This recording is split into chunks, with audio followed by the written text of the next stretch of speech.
line is that compared to where you'd like it to be? Well, it's never where you want it to be because our expectation level is very high and our demands are very high and our standards are very high. We're on the right track to get where we want to be, but we got a lot of work to do. We're still in camp. We're 11 days into camp, and it's a typical camp.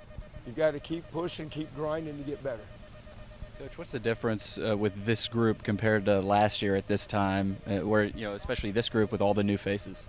Well, that is one of the deals. Is there are a lot of new faces. We had to blend in some new faces last summer, but we've got more new faces to blend in. But we've also got more competition than we did a year ago, and that creates for good things because it keeps people hungry, keeps people working. How do you think Bryce Henderson has adjusted to practicing against Power 4 athletes regularly? He has adjusted very well. I'm very pleased with Bryce. This is where he needs to be playing, and I've been very happy with his progress. What have you thought of Jordan White's play so far throughout camp? Well, the Jordan White's play has been good because Jordan is a great leader. He's a very cerebral kid, and he's a kid you want at center. He's a high-energy kid. He's very motivated. His leadership skills and his, what we call FBI, his football intelligence, just make him a super asset to us. How have you seen Cade McConnell grow into his role, coming into this season? Well, Cade come into this camp knowing that, hey, he's still got a lot to prove, and he's in position to, become a starter, but he's got to earn it. He's doing the work he has to do. We still got more work to do, but he's accepted the challenge very well. What kind of confidence does it bring to the group with Diego back for another season? Oh, it's huge confidence just because the guys know Diego's going to get you in the right play, in the right situation. That and his presence in the huddle. He's been down the road. He's calm. He's cool, as well as competitive. There's a fine line between being, competitive and not in control. And Diego handles everything very well, and you can't replace experience. It seems like that Cade McConnell and Porsche battle is pretty close. Could you see that going into the regular season? I don't know right now. I'd hate to answer. We're still 2 weeks out from a game. But Cade McConnell he has stepped up his game this week, and other people need to challenge if they want to get in the mix.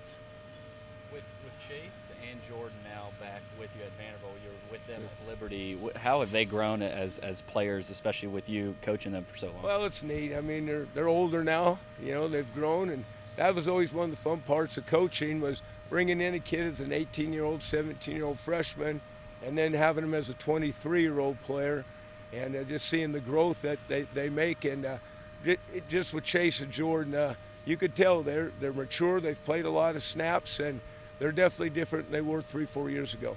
What's Chase showing you at guard this year compared to tackle? Well, that was his natural position. It really was. I needed tackles last year.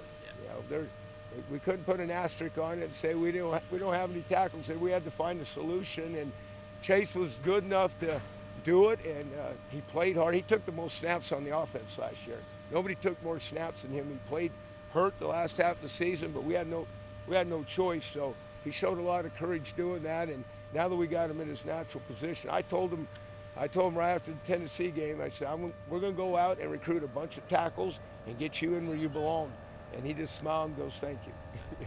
What about his skill set lends itself to being It a good is, guard? because he's strong. He's got strong hands. He gets his hands on you. He's just a strong-handed kid. And he plays well inside a phone booth. And he is what we call a strong guard. He's our strong guard, and our strong guard's got to be able to handle three techniques one-on-one.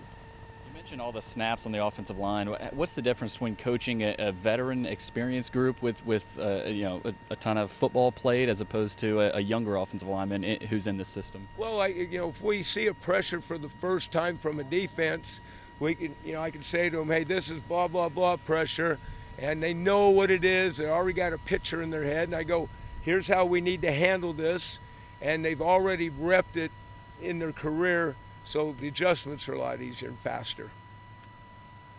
Well said. Awesome. Thank Coach. you. Appreciate it. Thank you. The biggest part of the adjustment of going from FCS to practicing against Power 4 guys every day? I don't know, man.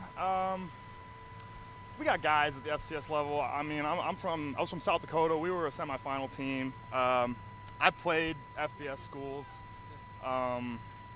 We got guys, maybe not as many, but like I'm used to playing against talent, and I'm not gonna lie, the Indy with Coach K definitely is a step up from what I'm used to. But I mean, besides that, you just gotta keep playing hard, and it hasn't been too bad, honestly. I can't really name anything specific. How has it been being coached by Coach Klenakis? He's an old school guy for sure, and he's, you're gonna do it the way he wants to do it. And honestly, like some of the stuff works, and he's shown me like a lot of different like techniques and stuff that have worked since I've been here. So I'm grateful for the opportunity to do it actually. When you committed, obviously Coach Nady, came over with you. How much does that help, and what's your relationship like with him? Yeah, he's my guy for sure. So he definitely helped with my growth from guard to tackle, because I was my first year starting, I was only a guard, and so I bumped out to tackle, and he helped with that process. So, and he's definitely a true tackle coach, and I definitely appreciate it because he handles the tackles here, obviously. Yeah, I really appreciate having both of them. They're both high-level coaches, and it's a great opportunity for me to keep getting better.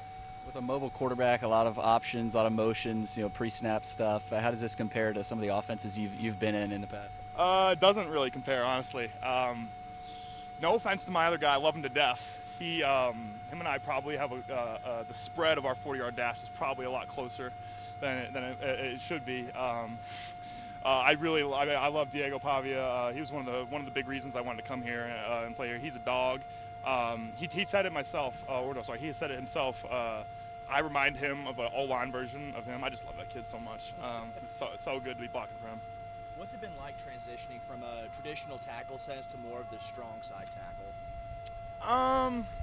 It's cool. I like it. I think it's really cool how we switch sides and like come out of the huddle, break the huddle like we're like skill players or something, moving side to side. But a lot of the stuff I get to do at strong tackle like fits my skill set, I think. So it's been a good change, I'd say, and I cannot wait to get going in the season and see what it's like against the big dogs. Not just yourself, but there seem to be a lot of new faces on the O-line. How are things kind of coming together from a chemistry standpoint with everyone? Yeah, we're definitely we got some transfers for sure, and we're meshing well. We love each other, man. We've been with each other for a couple months now, and it feels like it's been way longer than that. My guard, he's my guy. It feels like we've known each other for years. Same with the center. Love these guys, and we're gonna figure it out. We got a mature group for sure. We got a lot of downs between all of us, and it's gonna come together. I know it will. Where do you think you guys are at as a line in terms of cutting out the types of penalties that make Coach Gill kind of go crazy out there?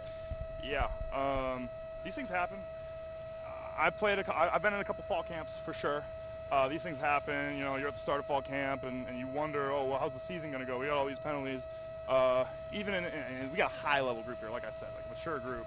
We're gonna figure it out. We're gonna lock in on the snap count. There's a lot of like trades and shifts. We just get to fall camp. There's a lot of stuff we're looking for. We're going to they trade around, move around, and stuff, and you forget about the snap count and stuff. But that stuff comes together. It does. It really does by the end of fall camp, and I know it will here.